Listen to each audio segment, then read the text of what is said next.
Remember Hurricane Camille, and in 12 days, we'll remember Hurricane Katrina.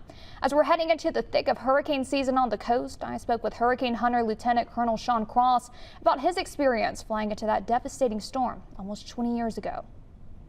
And if the phone rings right now, in 16 hours, we can have aircraft outbound to anywhere in the world that they need us to fly.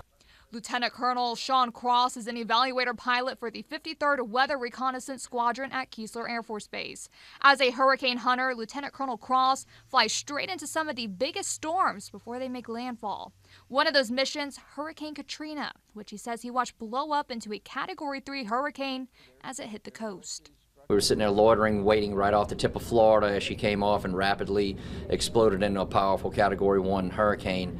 We flew it all that morning and landed back here in Biloxi, and by the time I woke up that afternoon after flying all night long and into the late morning, she had exploded into the Gulf. As everybody remembers, you could see the shots on satellite and stuff like that. It took up the entire Gulf pretty much. Lieutenant Colonel Cross says it can be weighing seeing a storm above and not knowing if it's going to make landfall back at home.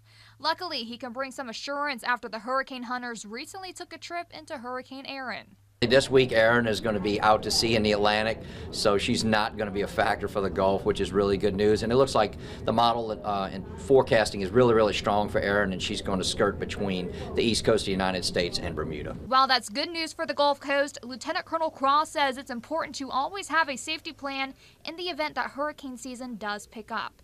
While many don't want to relive the events of Katrina, he speaks on how Katrina shouldn't be locked up in a box, saying to educate people on how bad it can be, to keep more lives safe in the next event.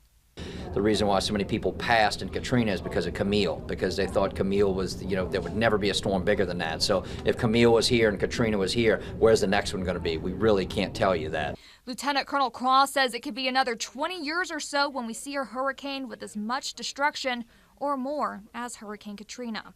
That's why people should share stories and pictures as a way of direction for safety.